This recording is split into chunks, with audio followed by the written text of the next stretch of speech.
Good morning, good morning, good morning. Welcome to another awesome episode of the Ash Cash Show every Monday through Friday, 8 a.m. to 9 a.m. Eastern Standard Time. Make sure you go to the ashcashshow.com to subscribe to the podcast.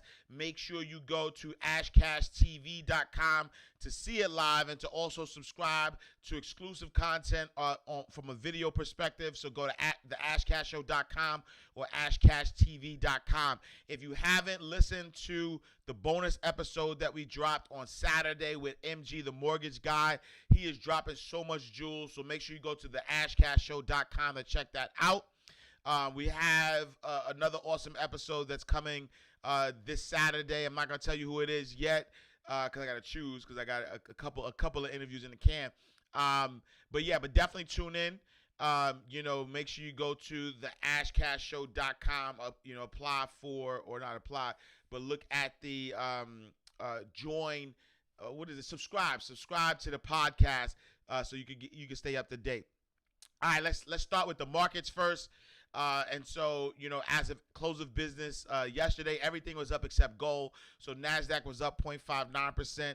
The S&P 500 was up 0.82%. Dow Jones Industrial Average was up 1.05%. Gold was down 0.94%. 10-year Treasury is up 2.5 bips. Oil is up 4.2%. IPOs are starting today. There's a few IPOs. I talked about this the other day. Warner Music Group is launching their IPO, so we'll keep a close eye on how that's doing. Saw some initial numbers on Zoom and how this pandemic has really helped them. I'm talking about like 169 percent revenue year over year, and they're like they added 159 million new subscribers, and so there's other numbers that are coming out, so I'll keep a lookout on that.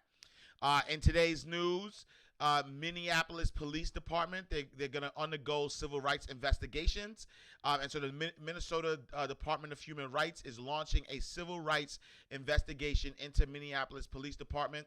The state's governors announced today. The investigators will look into practices of the department for the last 10 years, according to a release from Governor Tim Walz's office. The investigation will look to see if Minneapolis police have engaged in systemic discriminatory practices targeting people of color. In other news, 1/3 of Americans record unemployment payouts have not been received. And so as we know, there's been over 40 million people who have applied or who have lost their jobs during the time of this pandemic. And so now 1/3 of them, 33% to be exact, are reporting that they never got their money. And so almost 1/3 of employment benefits estimate to be owed to millions of Americans who lost their job as a result of the coronavirus slump. And they haven't been paid yet as flagship policies struggle to cope with the unprecedented wave of layoffs. The Treasury dispersed $146 billion in unemployment benefits in the 3 months through May, according to data published on Monday. More than the whole of 2009, right? So the whole of 2009, there has been more people who have applied for unemployment more than the whole of 2009.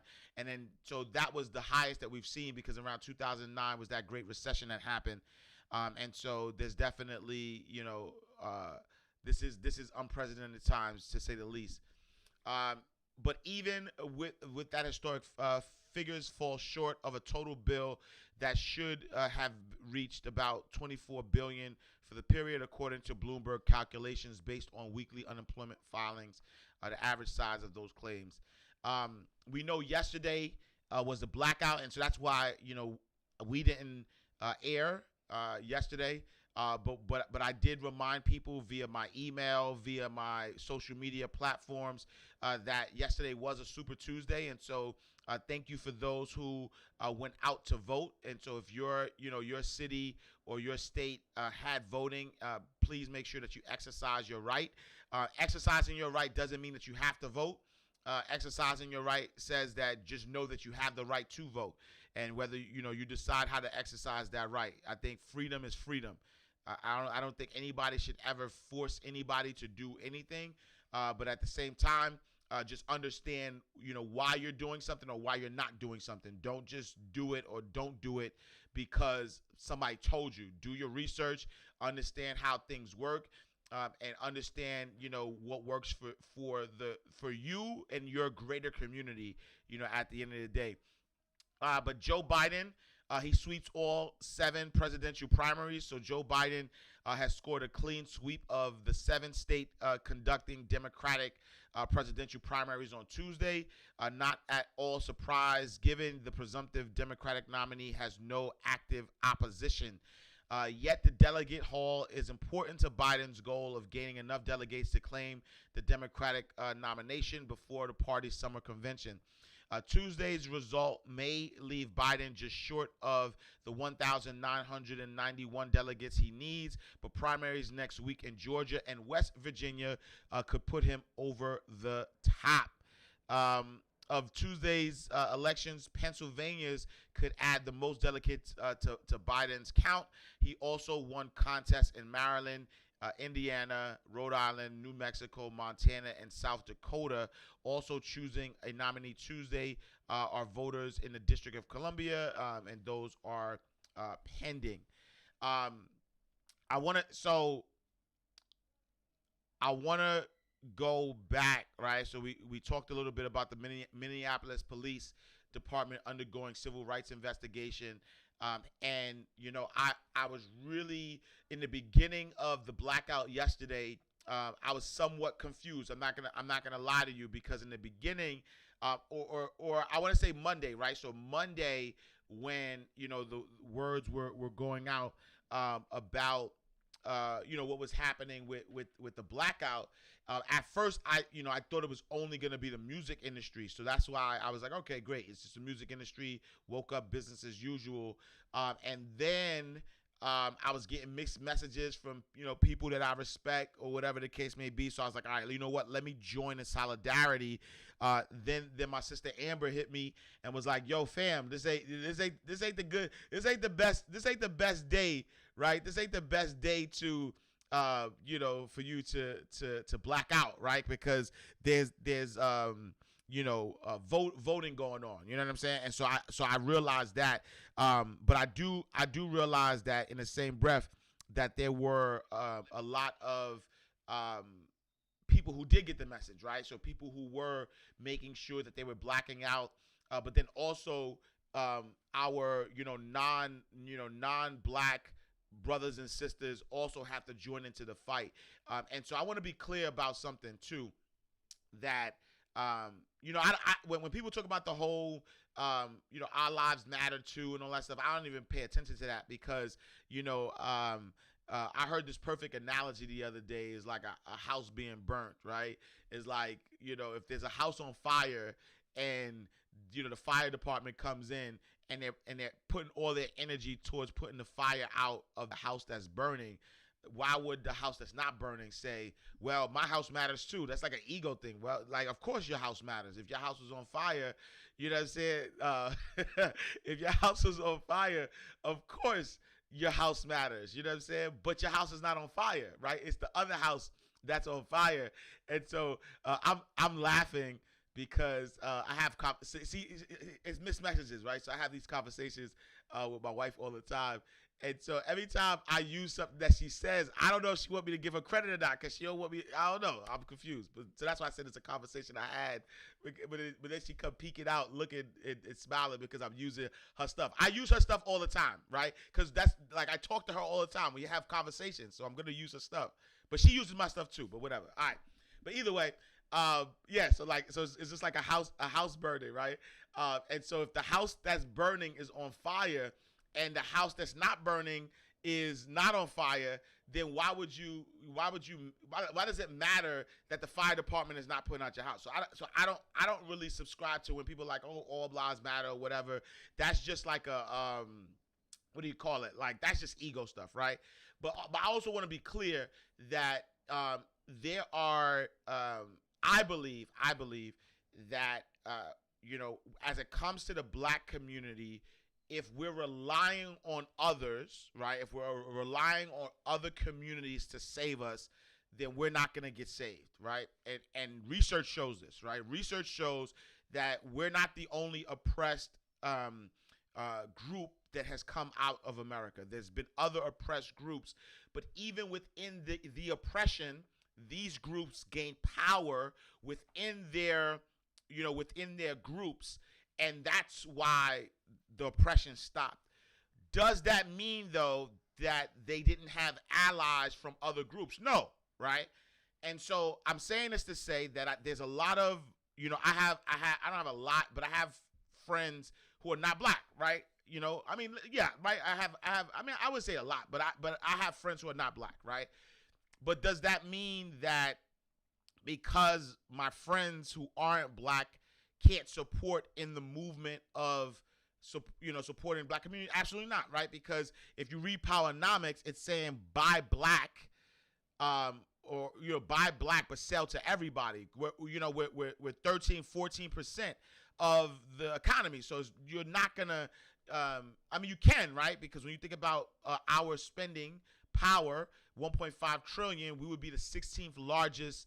We'll be the 16th largest country if we had our own economy. And so we could actually sustain ourselves within just buying with each other. But obviously, there are some products or services that we may not, provide. And so because we may not provide those products or services, we may have to go outside, right, of, that construct in order to support those. But at the end of the day, those corporations that we are going to, they should be supporting our communities as well. And I gave this example before, and I'll give it again. And the reason why I'm bringing this up, because there's a story that's talking about Bank of America, actually, right? And so Bank of America pledges $1 billion to address racial economic inequality. So Bank of America on Tuesday pledged $1 billion to help communities across the country address economic and racial inequality. The first big bank to vow monetary support following violent protests after the death of an unarmed black man in the hands of police in Minneapolis. And so the reason why I bring that up is because money talks, right? I don't care what y'all think this is about. This is an economic game. It's always been an economic game. Whatever the side is about, it's always about money. Money is going to change laws. Money is what allows the government or lobbyists to control the government, and so money talks, right? I'm surprised that nobody's talking about super PACs yet, but that's a different story, because I'm working on something that I know people are saying boycott, right? MJ DeSoto say $1 billion in the overdraft fees they collected. Facts to that, right? Facts to that. But people are talking about boycott, right? But what happens, right? Let me give you an example, right? What happens when you hold back your money? I'll give you an example. Right? I'll give you an example.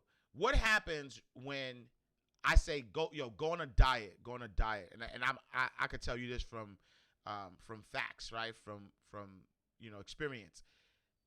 You go on a diet, and you are restricting yourself, right? You are restricting yourself from eating, right? The foods that you love these foods, or whatever the case may be, and so you're restricting yourself from doing that, right?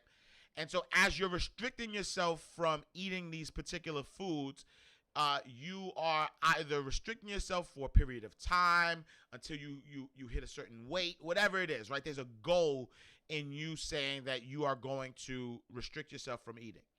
But what happens when you reach that goal, right? When you reach that goal, because you've restricted yourself, or maybe sometimes before you even reach that goal, you get to a point where you feel like you've been depriving yourself. And so all of that energy, or all of that things that you decided to restrict yourself from, you now, right, start to, let yourself go again, right? So now you start to go back to the food that you were restricting yourself. And now you actually start to eat more and more and more because you felt that you were restricting yourself, right? And then because you felt like you were restricting yourself, now you're still, right, eating. And now you actually get bigger than you were before. So what I'm saying is this. I get it, right? I get it. I get that there's boycotts. But what happens after the boycott? Meaning we're restricting ourselves from buying certain things, right? We're restricting ourselves from buying certain things. Like I know July 7th, there's a boycott. Don't spend no money. Don't spend no money. Okay, great. But what is the plan? What is the plan after that? Right? Like after you don't spend money, what is your plan after that? Is there a plan that is put in place after the boycotts, right? And I think that's what the conversations we're not having. We're not talking about super PACs, right? We're not talking about how when you start a super PAC, you can actually receive unlimited money, different from a PAC, right? Political Action Committee, right? And so a political action committee is a PAC that allows you to donate to your politician. All right, I like this person locally or whatever. I think it's $5,000 for their campaign, whatever, right? A super PAC is a super political action committee where, right, you can accept unlimited funds, right? And so unlimited funds meaning that corporations could fund a super PAC, people could donate to a super PAC, and then you could do, the only restriction is that you can't directly, right, put into these political places. And so, again, I talked about this the other day. My guy Shabazz Bailey gave this as the idea, was that we create a super PAC and now we start buying up municipal bonds, right? And as you buy municipal bonds, you're buying up the debt, right? You're buying up the debt, right, of that town, of that municipality, and that money they use that money for the roads, infrastructures, or whatever. So imagine, right, imagine that you have that $1 billion that Bank of America is pledging, but now they pledge it into a super PAC for different communities of color, so that now those communities could have the things that they need, right? Because you buy municipal bonds and you have that town or whatever, you hold them accountable because now you control it. And so I'm not sure why. I mean, I don't feel like it's being talked about, so I'll talk about it. And so that's just one way, right? And so I just believe that there needs to be a solution. What is the black solution after the boycott? What is the plan of action? Buy black is good, right? But at the end of the day, buy black is not the end result, right? And I get why that's important. But I'll be honest, if you buy black and that money that you're putting into that black business is not recycling that money, and I'll say it, I ain't afraid to say it. If you buy black, but that money is not being recycled back into the black community, then what's the difference than shopping with somebody else, right? The point of buying black is not just to buy black. The point of buying black is to recycle your money in the same community. And so if you support me, and now that you support me, I go to Louis Vuitton and buy some stuff, then how is that helping the black community?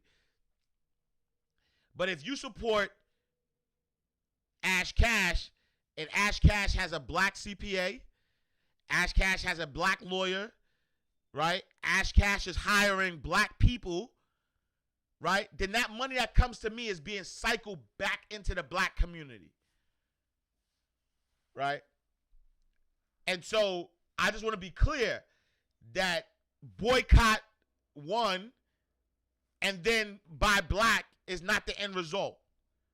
Boycott one for a period of time, then go back to them is not the end result.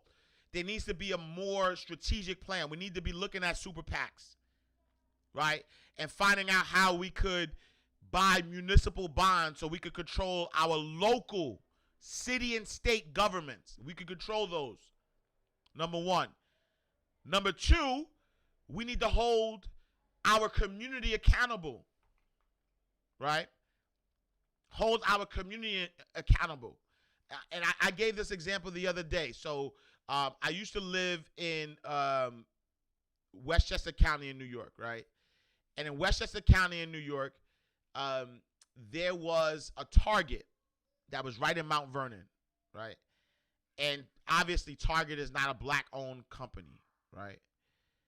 And the Target in my community was all they employed was the young people from Mount Vernon. If you know Mount Vernon and you know how they get down in Mount Vernon, it is not an affluent place at all, right? It's a lot of, bullets and gun smoke. There's a lot needs to be done there, right? And number two, that Target in particular employed a lot of young black people. I had no problem spending my money there. No problem whatsoever. Because if we stopped supporting that Target, then I would not be supporting my community. You dig what I'm saying? And that's just one. I'm not saying Target as a whole, because I don't know. I haven't done enough research to tell you what Target has done as a whole. I'm talking about my specific experience in where I lived and what they were doing for the community. And so what I'm saying is that I spend my money where the organization is supporting my community, right? I talk about this all the time. We get so stuck on ownership and not control. We get stuck on that. I'm studying the wealthy. I'm studying the Rockefellers. I'm studying the Vanderbilts. I'm studying, all these wealthy people who will never lose their family wealth. And the goal is not ownership. We were taught that, right? The goal is control. And I'm not saying don't be an owner, because when you start the LLC, that's how you gain the control. You own it by starting it, and you gain the LLC. So I'm not saying that.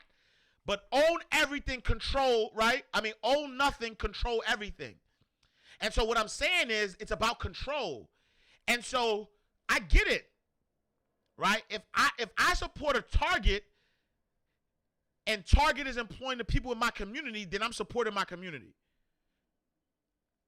But in the same breath, there might be a black-owned Weather Channel.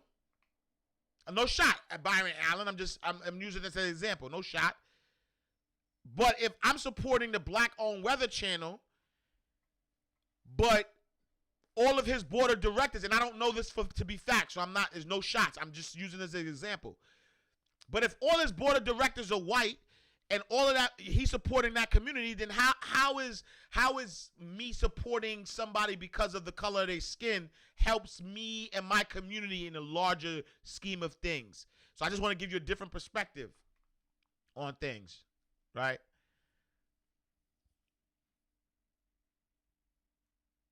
I just want to give you a perspective, is that at the end of the day, money talks. And so let's make sure that we're putting our money into what is supporting our community, so that the money is being recycled back into our community. And so as I stated earlier, I believe in boycotts. I believe in controlling your money, but that's just the part of it.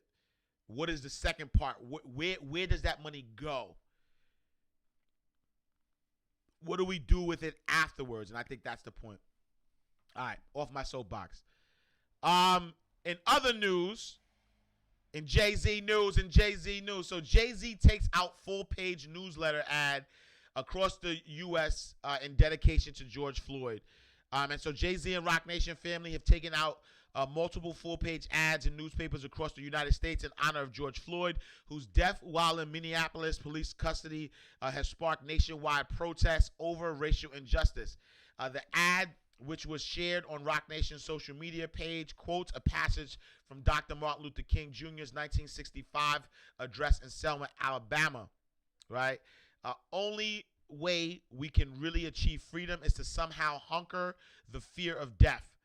But if a man has not discovered something that he will die for, he isn't fit to live, the ad reads.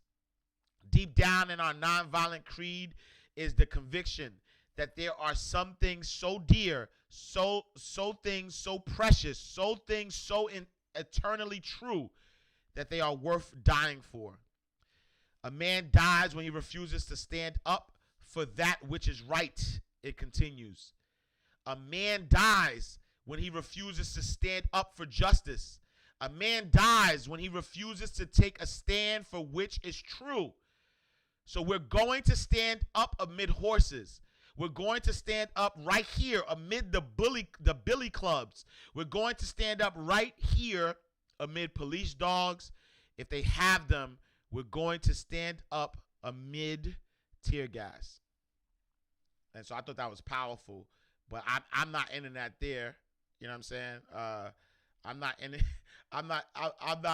that there because I have to do it like an annex, right? I have to do like a asterisk. You know how you have like the asterisk after that? I'm gonna do an asterisk, and I'm gonna put this Malcolm X quote as an asterisk. Be peaceful. Be courteous. Obey the law. Respect everyone. But if someone puts his hands on you, send him to the cemetery. I'm gonna leave. It's not my words. I just wanted to add that on there because I get it.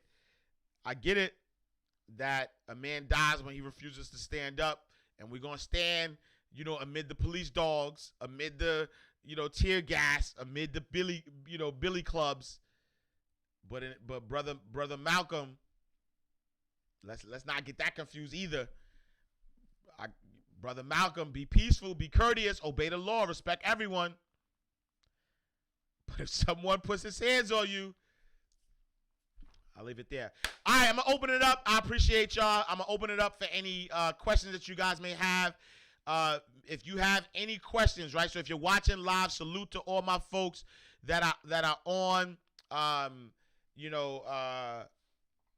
my folks that are on Instagram, all my folks who are on Twitter, all my folks who are on Facebook, all my folks who are on YouTube. Make sure that if you have any questions, you put them in the question box, right? The ballot or the bullet. That's a great speech, actually. Good morning. Let's see what questions y'all have on the check-in. So if you have any questions on the check-in, please let me know what your questions are. Let me see.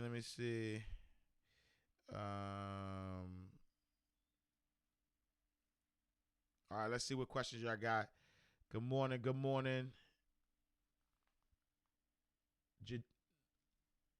Jadej 21. Good morning. PK Dixon in the building. Nadeed Sterling in the building. My guy Brian Trainer in the building. Burnett Courtney in the building. Deb, what's up, Debbie? In the building. Wait, hold on. Let me just see if I can see this.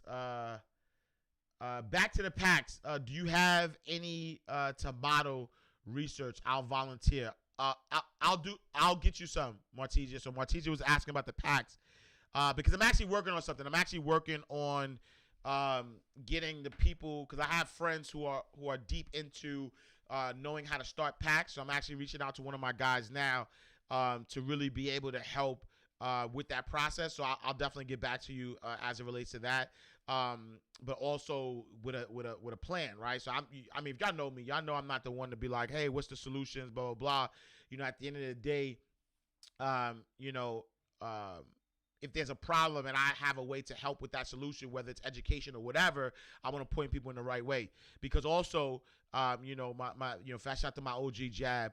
So my guy Jab Uno was, just pointed something out where there are, businesses, specifically in New York, in which we, as black people would frequent, but now when the thing is thick, they're kind of kicking us out or whatever the case may be. And so a lot of the businesses that we frequent, we're spending all our money there, but they're not really focusing on our needs. And so think about a super PAC, right? Or think about, whether it's a super PAC, whether, and that's why I got to do research to see what are the limitations. Like, could a super PAC own property, and I don't know that. I know that they could spend money on ads and things of that nature, but I don't know if they could own property. So I'm gonna do my thorough research on the super PACs, because imagine if a super PAC could get together, get money from corporations, and now you start buying buildings and businesses and really supporting your community that way. And I want to make sure, I want to see if that's a possibility or not. And so before I say that is a way, I want to make sure that you could do that. But if it's not the way, there's still ways that you could put your money together, right? You could put your money together and create an investment group and invest as a community into businesses that you like. You could put your money together and buy back the block, right? Fund the block. You could do that, right? There's so many different things. And so what I want to do is create a plan that is part of the black solution, And so I'll have that for you as well. Hutch 210 said, heard you say, heard yesterday we can make a huge impact as a culture and those who support by taking your money from the banks. What say you? So I think that yes, absolutely, right? I think that you can make a big impact by taking your money from the banks. But when you take your money from the bank, again, right? What do you do after that?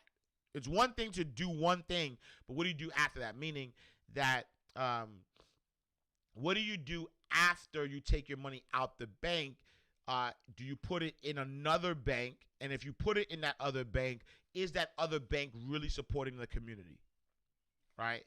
And so I'm not speaking of from a place of ignorance or a place of not knowing. I'm actually speaking from a place of having been there, done that, right? So I've run banks with an S, for commercial banks like Bank of America, Citibank, Chase. I've run regional banks, black operated banks, because it was never black owned. And that's the other thing. We got to understand the difference, right?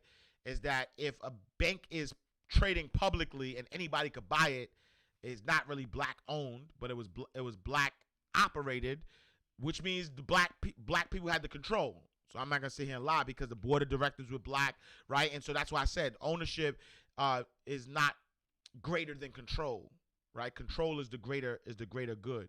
But we've been fed these narratives, and so we automatically are like, oh, I want to go for ownership, when it's really give me the control. You know what I mean? Give me the control, right?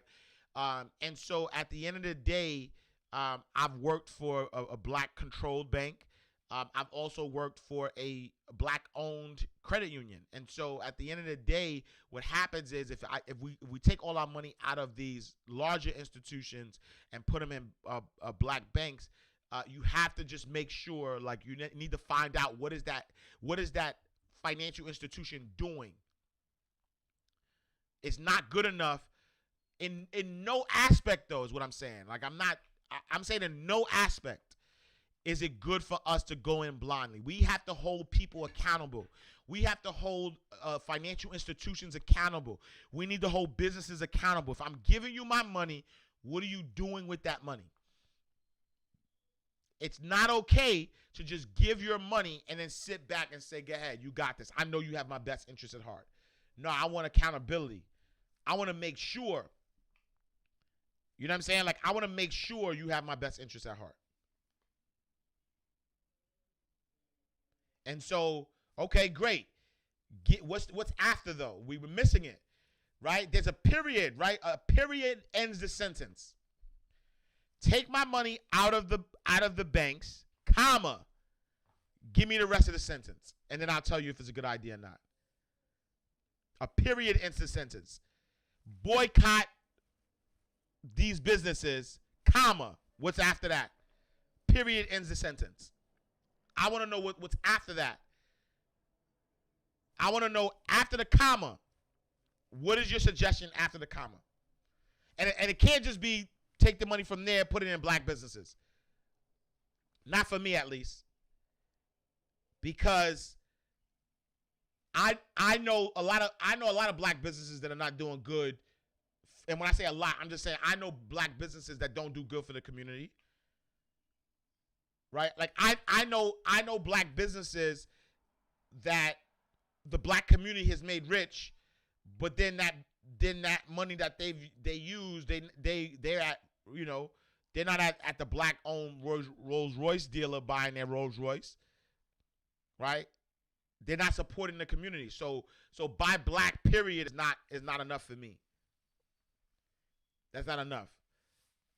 I'm spending my money wherever it's supporting my community or community I care about. Right? All right, let's see what else. What else?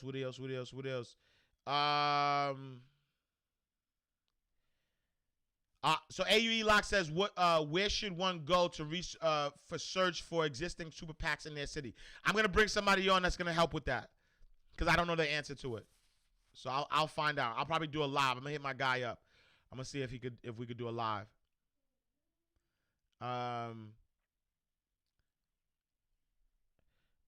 What are your thoughts on protesting movements and a second wave of COVID? I mean, honestly, this is the test right here. Because I know a lot of people were not practicing social distancing during these protests. And so if in the next 2 weeks, if we don't have a big spike in coronavirus cases, then, you know, Lucy, you got some splaining to do. Lucy, you got some splaining to do. So I don't know. I'm gonna see. You know, we're gonna see. We're gonna see if there's a second wave. I mean, even with the second wave, right? Because they're not predicted a second wave until like October, November, and I think that's because of the weather. You know what I'm saying? And so maybe because it's hot, I don't know. But with all these people not social distancing, if for whatever reasons, if there's no second wave, Lucy, you got some splaining to do. All right, let me see where we at. I saw another question. I just want to kind of pull that up. Let's see. We need to hold everybody accountable. I see now. What are you going to do after? Hold 7 days, 30 days. The ripple effect of the bank run can affect society in an effort to get new legislations for police around brutality and other laws. I get that, Hutch. So Hutch 210 says, you know, take your money out, hold your money for 7 to 30 days. The ripple effect of bank run can affect society in an effort to get new legislation for police around brutality. It just has to be organized. I agree. I agree that that's a way, but I just feel like it has to be organized. You know what I'm saying? I just feel like you can't just you know, it's like the trickle down economy, right? And so when Reagan was in office, he was a big proponent of the trickle-down economy. And what the trickle-down economy said was, let's take all this money and give it to the billionaires and the tax and the people, whatever, and then let it trickle down to the rest of the society, right? Putting the onus on these, you know, these few to, you know, produce or help the many. It didn't work. It doesn't work, right? Because, again, it's like if that's not my interest, then, you know what I'm saying? And so I get it. But I don't like ripple effects. I like let's be direct. Let's be demanding. And so instead of doing that, if you took your money out, you know what I'm saying, and there's a clear, organized way that you are making that impact. You could see the impact. You can measure the impact. Like, there's other things to that. And so I like where we could directly impact laws by putting money into a municipal bonds, right? Putting our money together into municipal bonds, buying up their debt. It's not like you lose the money, right? Because it's an investment. And so they pay you back. And so at the end of the day, if we're investing our money in municipal bonds and now we could dictate what's happening in our own communities, I think that's a bigger win than like waiting, you know what I mean? So it's my money. PK Dixon says, can you further explain ownership versus control? And so and I definitely need to do a program on this, right? But ownership versus control is this, right? Anybody who starts an LLC, right? Partly it's like we say that we own the LLC, but we don't really own the LLC. You don't own it. We use that word, but you control the LLC, meaning that the LLC is its own entity, right? It's like its own entity. It pays its own taxes. It could get sued. Like it's its own entity, right? So the same thing that you can do, right? The LLC can own property, all that stuff. You know what I'm saying? So the same things you could do as a person with your social security number, an LLC could do, right?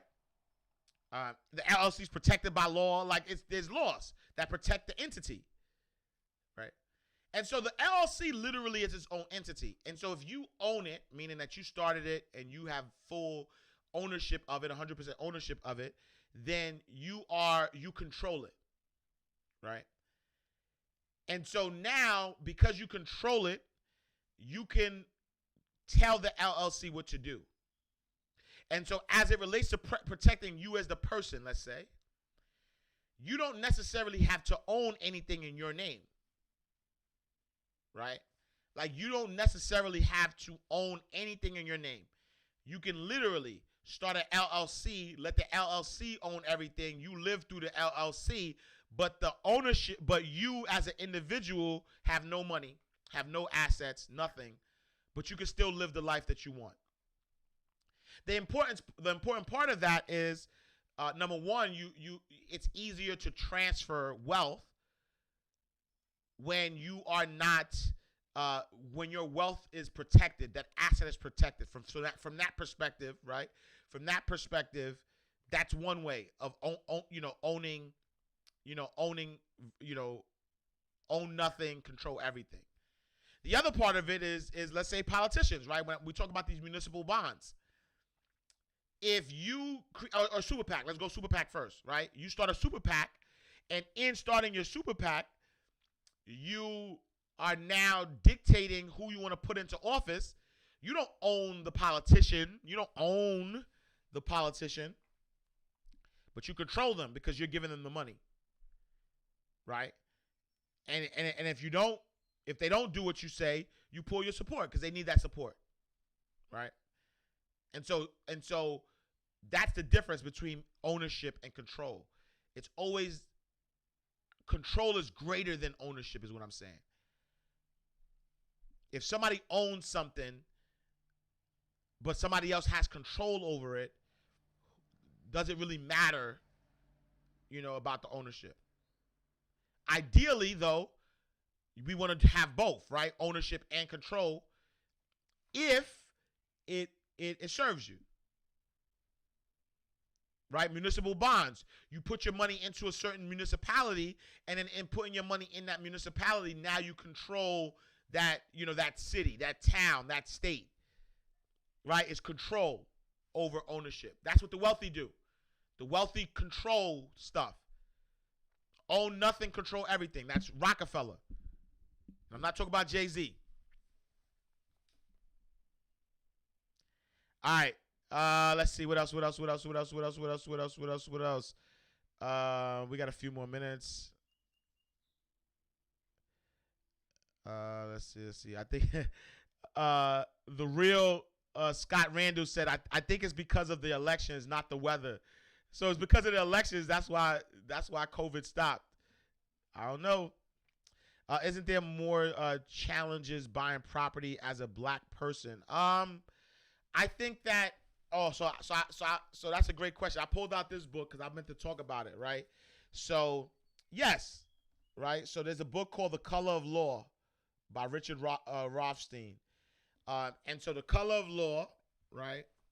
A forgotten history of how our government segregated America. So if you think about segregation, if you think about, and I don't like to use the word segregation, but if you think about the way ghettos were created, inner cities were created, how the wealth gap was created, white suburbs were created. It was all by law. It was law. Law did that, right? It wasn't. It's not by chance. Like it's not, you know what I'm saying? Nah. It was craft. It was designed. So everything you need to know. If you're a black person and you don't understand, why the laws are important and why putting your money together is important, why access to capital is important. If you don't know it, then pick up this book, Color of Law. If you're white, if you're Hispanic, if you're Asian, whatever ethnicity you are, and you don't understand how things were legally sanctioned and why the laws are the way they are and why there needs to be a disruption in those, then pick up the book. And so so there are some. Even we saw this with the PPP recently. PPP loans come out, and because of lack of access to capital, a lot of minority businesses did not get those loans. Big corporations and non-black and women-owned companies got them. And so there's a big push. There has to be a big push on policies, but you don't get that push by just asking for it. You have to take it, right? You have to pull your money together, and now get the people into office that are going to support you because you supported them by putting them into office. Grace the DJ was good. What about the police brutality bonds? I have to look into those because I'm not versed on the police brutality bonds. I have to look into them.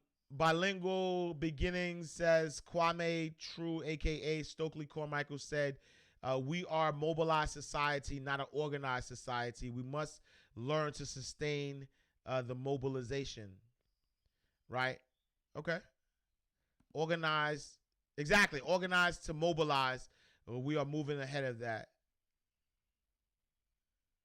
But they still attach your Social Security, correct? Not if you don't want it to. Broadway Joe says, but they still attach your Social Security number. No, not if you don't want it to. Like, you could control something without. Attaching your Social Security number doesn't mean like there's ways that if you want to stay anonymous, as far as the ownership goes, that you could do that you don't have to be attached to it, right? Like a trust, right? You could open up a trust fund, and then assign yourself as the administrator of the trust fund. You know what I'm saying? And so, and the trust fund owns the LLCs, right? There's ways that it could be done. One fun girl says my Social Security number owns nothing. The EIN I control, right, has my assets. I have a respectable net worth. Exactly. That's how you build wealth. That's how you build wealth, and that's how you protect your wealth.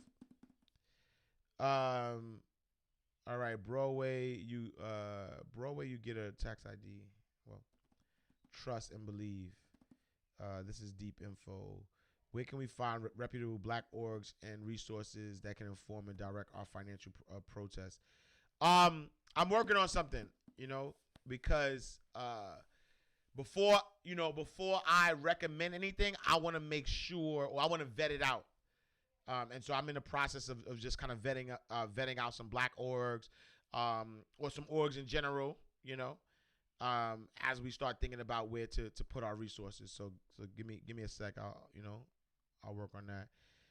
I gotta look into police brutality municipal bonds. I don't know about them.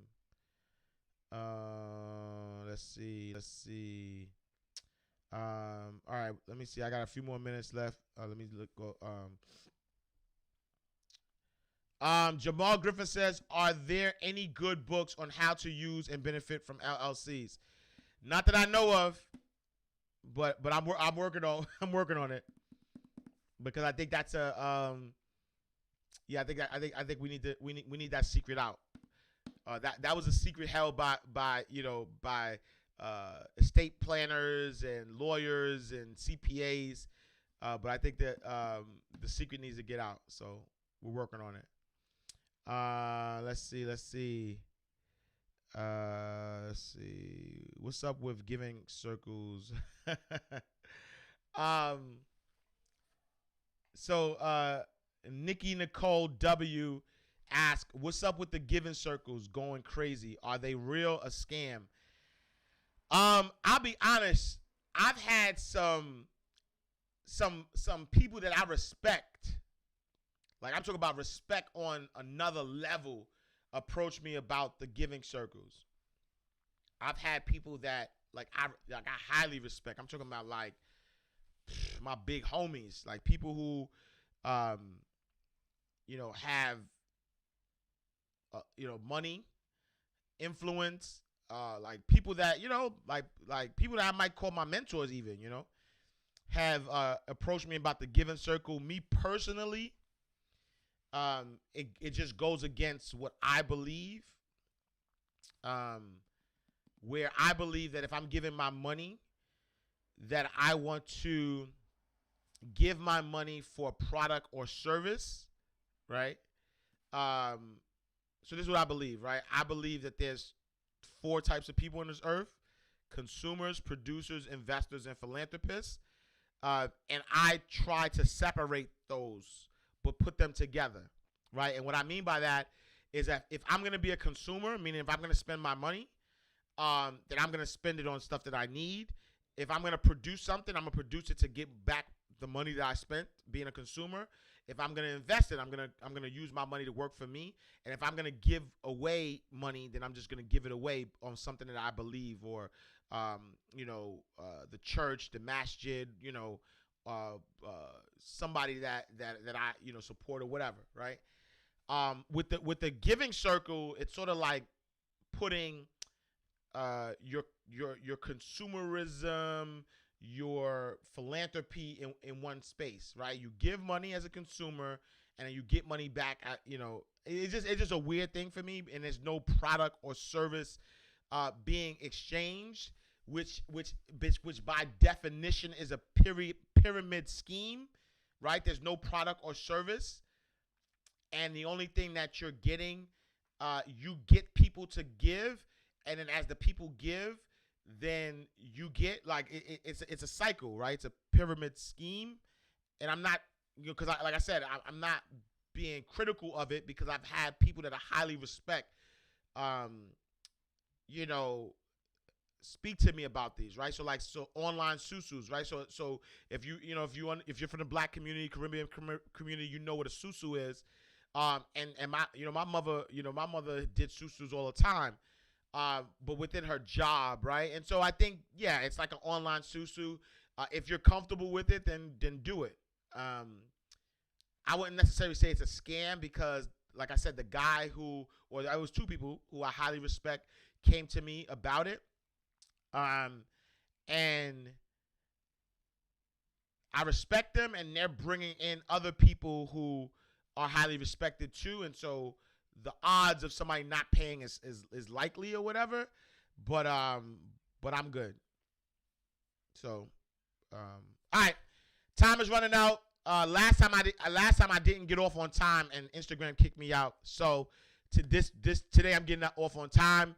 Thank you so much for tuning in to the Ash Cash Show every Monday through Friday, 8 a.m. to 9 a.m. Eastern Standard Time. Make sure you tell a friend to tell a friend, share, like, comment, all that stuff. Make sure you go to the ashcashshow.com to subscribe for the podcast. Make sure you go to ashcashtv.com to subscribe to the YouTube channel. I love y'all. Thank you for rocking with me. Thank you for tuning in. Thank you for sharing this. Thank you for all you do. I'll see y'all tomorrow. Same time, same place.